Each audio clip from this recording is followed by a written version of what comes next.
आज हम आप लोगों को रंजकहीनता अथवा एल्बिनिज्म के बारे में बताएंगे। तो पूरी जानकारी के लिए मेरा पूरा वीडियो देखिए। चलिए शुरू करते हैं। सबसे पहले एल्बिनिज्म या रंजकहीनता शब्द का अर्थ समझ लेते हैं।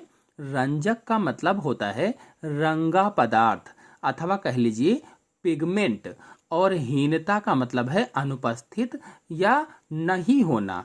तो रंजकहीनता शब्द का अर्थ हुआ रंजक उपस्थित ना हो अथवा पिगमेंट अपसेंट हो, पिगमेंट अपसेंट हो। और हम सभी लोग जानते हैं कि पिगमेंट रंग प्रदान करते हैं। जो पिगमेंट होते हैं, जो वर्णक होते हैं, ये रंग प्रदान करते हैं। मतलब किसी भी जीव में रंग पिगमेंट के कारण ही होते हैं। जैसे पेड़ पौधे हैं तो इसमें क्लोरोफिल पिगमेंट पाया जाता है जिसके कारण हरे होते हैं।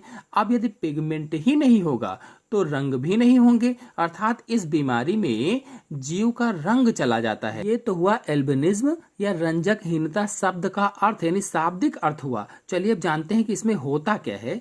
तो यह रोग ऑटोसोमल अप्रभावी जीन के कारण होता है। ऑटोसोमल अप्रभावी जीन के कारण होता है, मतलब यह एक ऑटोसोमल रिसेसिव जेनेटिक डिसऑर्डर है। क्या है?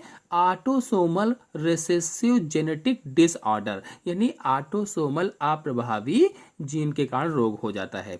हमारे शरीर में टायरोसिनेज नामक एंजाइम पाया जाता है। सामान्य रूप से व्यक्ति के शरीर में टायरोसिनेज नामक एंजाइम पाया जाता है, और यह एंजाइम टायरोसिन से डोपा का निर्माण करता है। जैसा कि आप लोग रिएक्शन में देख रहे हैं, इस एंजाइम का क्या कार्य है? टायरोसिन से डोपा का निर्माण कर रहा है। डोपा यानी डाई हाइड्रोक्सी फिनाइल एलेनिन।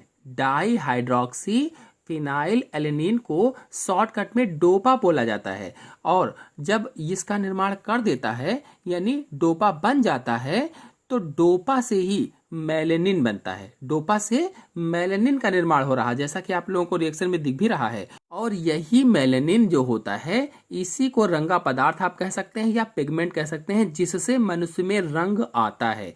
जब मनुष्य इस रोग से पीड़ित हो जाता है तो उसमें टायरोसिनेज नामक जो एंजाइम होता है ये नहीं बनता है या बहुत कम मात्रा में बनता है। और इसके ना बनने के कारण, ना बनने से जो मेलेनिन है ये नहीं बन पाता है। क्योंकि जो रिएक्शन आप देख रहे हैं, टायरोसिन बना, टायरोसिन से डोपा बना और डोपा से मेलेनिन बनता है। अब जब ये एंजाइम ही नहीं होगा, क्योंकि इस एंजाइम की उपस्थिति में ये बना, एंजाइम नहीं होगा तो ये बन नहीं पाएगा। और जब मेलेनिन नहीं बनेगा तो जो मनुष्य का रंग है, जो व्यक्ति का रंग है, वो चला जाएगा। और इसीलिए इस रोग से पीड़ित व्यक्ति की जो त्वचा होती है, बाल होते हैं, नेत्रों की जो आइरिस होती है, वो रंगहीन होती है, या कह लीजिए कि सफेद होती है, या कह लीजिए कि उसमें रंग नहीं होता है। तो रंजकहीनता या एल्बिनिज्म का मतलब क्या हुआ? Absence of pigment. रंजकहीनता या एल्बिनिज्म का क्या अर्थ हुआ? एब्सेंस ऑफ पिगमेंट, यानी पिगमेंट नहीं है तो रंग नहीं होगा। अब पिगमेंट ही शरीर को रंग देता है। जो पिगमेंट होता है ये शरीर को रंग देता है, या कह लीजिए कि त्वचा को रंग प्रदान करता है। तो कौन सा पिगमेंट? मिलेनिन नामक पिगमेंट। और ये नहीं होगा तो रंग नहीं होगा, इसीलिए शरीर का रंग चला जाता है। इसीलिए कहा गया है कि रंजकहीनता रोग में, अर्थात मेलेनिन के अभाव में, त्वचा, बाल, नेत्रों की आइरिस आदि सभी रंगहीन हो जाते हैं, रंग उसमें नहीं रह जाते हैं। अब अगर पेपर में रंजकहीनता आ जाए या एल्बिनिज्म आ जाए, इसके बारे में टिप्पणी तो कैसे लिखेंगे? लिखेंगे एक अप्रभावी जीन या रिसेसिव जीन के कारण रंजकहीनता की स्थिति उत्पन्न हो जाती है। यानी ये अप्रभावी जीन या रिसेसिव जीन के कारण होता है, और रंजकहीनता से पीड़ित व्यक्ति के शरीर में मेलेनिन रंगा पदार्थ का संश्लेषण नहीं हो पाता है। यानी मेलेनिन नामक जो पदार्थ होता है ये नहीं बन पाता है।